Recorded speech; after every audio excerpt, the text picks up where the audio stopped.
अस्सलाम वालेकुम व्यूअर्स, मैं हूं आपका मेज़बान अब्दुर्रहमान और आज डिस्कस करेंगे एक ऐसे खदशे को जिसका इजहार हमने चंद रोज़ कबल किया था।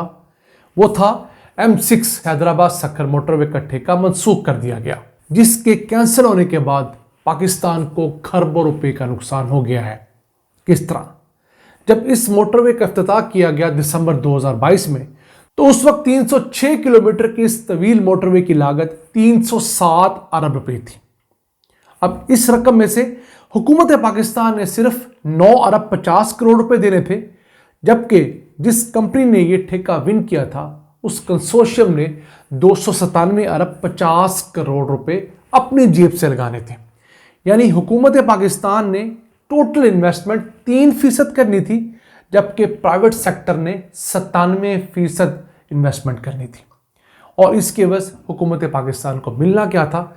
अगले 25 सालों के दौरान हुकूमत पाकिस्तान को 1316 अरब रुपए की आमदन होनी थी, जो कि टोल टैक्स की मद में 408 अरब रुपए, इसके अलावा मुख्तलिफ किस्म के कॉरपोरेट टैक्सेस की मद में 908 अरब रुपए थे।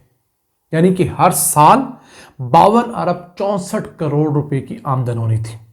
बदकिस्मती से जिस मंसूबे ने अगले साल जून 2025 को मुकम्मल होना था, ऑपरेशनल होना था, वो मंसूबा शुरू ही ना हो सका, सिर्फ उसकी तख्ती लगी रह गई और अब उसका ठेका मनसूख होने के बाद उसकी लागत में 2 गुना से ज़्यादा का इजाफा हो गया है। जी हाँ, ये मंसूबा 307 अरब रुपए में मुकम्मल होना था। अब खदशा है कि दोबारा जब इसकी टेंडरिंग होगी तो ये 700 से 800 अरब रुपए में जाकर मुकम्मल होगा। और साल कौन सा होगा? शायद 2028-29।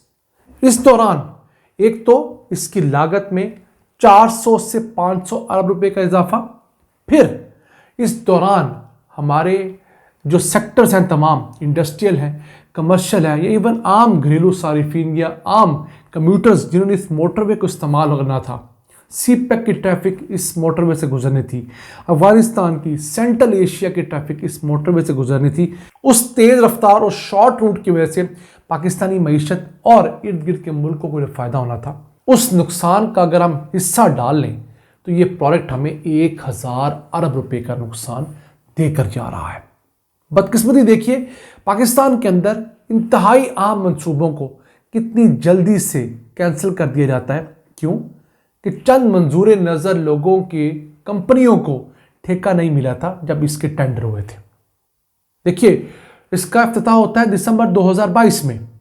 6 महीने का उस कंपनी को टाइम दिया जाता है कि वो 297 अरब 50 करोड़ रुपया अरेंज करके लाए। तो छोटी अमाउंट नहीं है। और उन हालात में जब पाकिस्तानी मईशत इंतहाई दगरगूं हालात का सामना कर रही थी, मुल्क के अंदर बैंकों के सूद मुनाफे बहुत हाई जा रहे थे, 22-23% के शरह मुनाफा पर लोगों को कर्ज मिल रहा था। इसके साथ साथ हर चीज़ की कीमत 2 गुना से 3 गुना हो रही थी। तो 6 महीने का टाइम दिया गया, फिर उसके अंदर एहसान करते हुए 4 महीने का ग्रेस पीरियड देकर यह ठेका ही कैंसिल कर दिया गया। हालांकि होना तो ये चाहिए था, उसी कंपनी के साथ बैठकर रीनिगोशिएट करते, उनको कुछ ग्रेस पीरियड देते, हुकूमत पाकिस्तान अपना थोड़ा सा कंट्रीब्यूशन बढ़ाती, ताकि हम लोग कम लागत के ऊपर इस मोटरवे को जल्द अज जल्द मुकम्मल कर पाते। अगर कोई भी साहिब इल्म, साहिब अकल शख्स नेशनल हाईवे अथॉरिटी या उन आम जगहों पर पोस्ट होता तो वो 2 चीज़ें सोच कर ही ये ठेका मनसूख ना होने देता।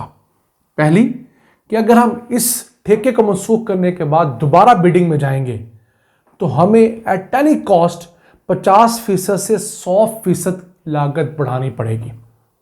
तो क्यों ना हम इसी कंपनी के साथ कुछ ले देकर 5, 10, 15% रेस देकर ये ठेका मुकम्मल करें। दूसरा, पाकिस्तान के जो मुश्किल हालात हैं, इन हालात के अंदर कोई कंपनी यहाँ पर 300 अरब रुपए लगाने को तैयार नहीं है। बड़ी मुश्किल से हमने कंसोर्शियम तैयार किया। कहाँ ये कोई कंपनी आकर 600-700 अरब रुपया इन्वेस्ट करेगी? इसके अलावा और बहुत सारी वजूहात ऐसी हैं कि जिनको किसी ने सोचा तक नहीं। अब इस कंसोर्शियम में इटली की कंपनी भी शामिल थी और माहिरीन कहते हैं कि इटली की कंपनी ने अपना एक वफ्द भी पाकिस्तान भेजा, जो कि NHA को जाके मिला। उन्होंने उनको बताया कि जनाब, हमारी वो कंपनियां जो इस ठेके को जीत चुकी हैं, उनके पास अपने 183 अरब रुपए मौजूद हैं। इसके अलावा हम लोगों की बातचीत मुख्तलिफ बैंकों से 120 अरब रुपए के लिए जारी है। ये दोनों अमाउंट आप सम कर लें, 183 अरब और 120 अरब, तो ये 303 अरब रुपए बनते हैं। यानी जितनी इस टोटल मोटरवे की लागत है तकरीबन उतनी रकम तो ये कंपनियां अपने पास से अरेंज कर रही थी, लेकिन फिर भी इन कंपनियों को टाइम नहीं दिया गया। अब न जाने कब जाकर इसका बिडिंग का प्रोसेस दोबारा से शुरू होगा, फिर कम से कम 1 साल लगेगा पाकिस्तान के अंदर इतने बड़े प्रोजेक्ट की बिडिंग शुरू होते और उसका तमाम प्रोसेस कंप्लीट होते हुए।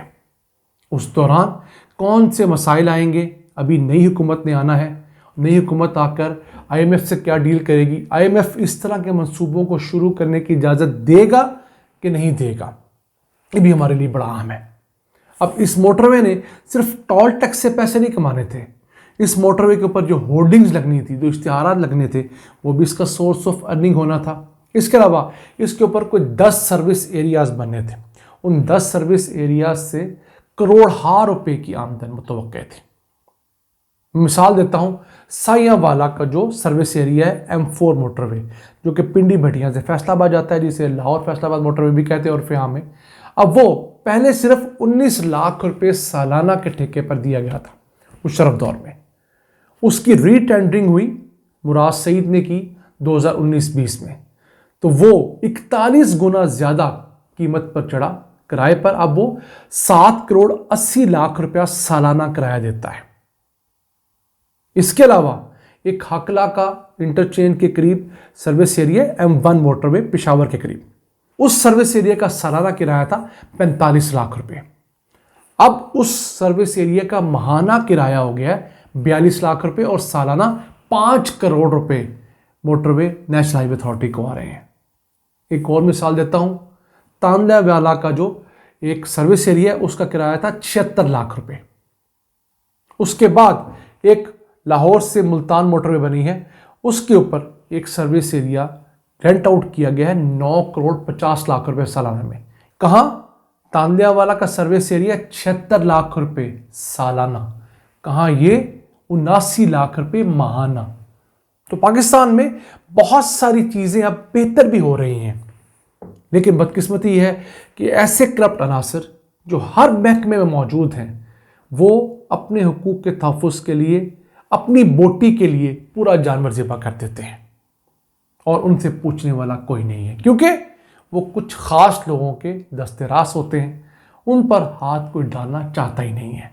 और उम्मीद करते हैं कि SIFC का प्लेटफॉर्म जो मुल्क में सरमायाकारी लाने के लिए बहुत कोशिश कर रहा है, वो इस चीज़ को देखेगा, पुराने कंसोर्शियम से रीनिगोशिएट किया जाएगा, कुछ बेहतर टर्म्स के साथ कुछ ले देकर इसी मंसूबे को फौरी शुरू किया जाएगा, क्योंकि कराची से लेकर पेशावर तक मोटरवे का पूरा नेटवर्क है, उसमें सिर्फ एक हैदराबाद सक्खर मोटरवे का लिंक ही ऐसा बचा है जो आज तक तामीर नहीं हो सका।